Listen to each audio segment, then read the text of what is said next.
এই সংসদে আমি আসছি, আমার 27.5 বছর বয়স। সেখানে মাননীয় স্বরাষ্ট্রমন্ত্রী যখন সংসদে এসেছেন 1991 সালে, আর আমি জন্ম হয়েছি 1998 সালে। তো সেই জায়গাতে যদি মানে আমরা যে সময় এমপি হয়েছি তার চাইতেও আরো 8-10 বছর পরে জন্ম নেওয়াটা সৌভাগ্যের বিষয়, কারণ তার আগে সামরিক শাসনের সময় ছিল। সালাউদ্দিন সাহেবকে প্রশ্ন করলে আবার কখন নোটিশ দেওয়ার কথা বলে ফেলেন, তো সেই বিষয়টা নিয়ে সবসময় আমরা একটু সংকোচে থাকি। তো আমরা পুলিশ সংস্কার নিয়ে কথা বলছি, পুলিশের সুশৃঙ্খলা নিয়ে কথা বলছি। লাস্ট 1 মাস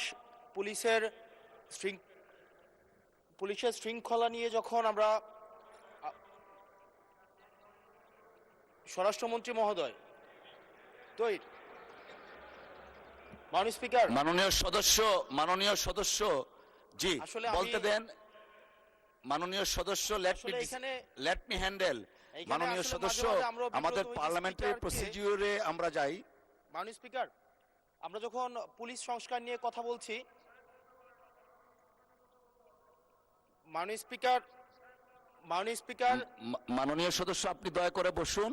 আমরা আশা করছি পরবর্তীতে আমরা সকল সদস্যগণ সংসদীয় যে নর্ম আছে, প্র্যাকটিস আছে, সেটা মেনে চলবো। Thank you. Yes, thank you মাননীয় স্পিকার। সানবিট সব দিবে সামাল। সানবিট ম্যাজিক প্রেস ডিশওয়াশিং এর মাথা ঘোরানো সলিউশন। সম্বোধন করার ক্ষেত্রে যদি ভুল হয়ে থাকে সেটা আমি অ্যাকনোলেজ করছি, কারণ আমার এই সংসদে আমি আসছি, আমার 27.5 বছর বয়স। সেখানে মাননীয় স্বরাষ্ট্রমন্ত্রী যখন সংসদে এসেছেন 1991 সালে, আর আমি জন্ম হয়েছি 1998 সালে। তো সেই জায়গাতে যদি কনভেনশনাল যে ভুল আছে, আমরা সেগুলো সংশোধন করতেও রাজি। যখনই আমাদেরকে নোটিশ করবেন আমরা সেটাকে সংশোধন করে নেব। ধন্যবাদ। ধন্যবাদ মাননীয় সদস্য। We are learning every day. ধন্যবাদ। মাননীয় মন্ত্রী। মাননীয় স্পিকার, আপনাকে ধন্যবাদ। এটাই হচ্ছে পার্লামেন্টারি কালচার। আমি বয়স যাই হোক, মাননীয় সংসদ সদস্য হিসাবে আমাকে অ্যাড্রেস করতে হবে যে সদস্য প্রশ্নটি উত্থাপন করেছেন। আর্লি এজে পার্লামেন্টে আসাটা একটা সৌভাগ্যের বিষয়। আমরা সবারই উজ্জ্বল ভবিষ্যৎ কামনা করি।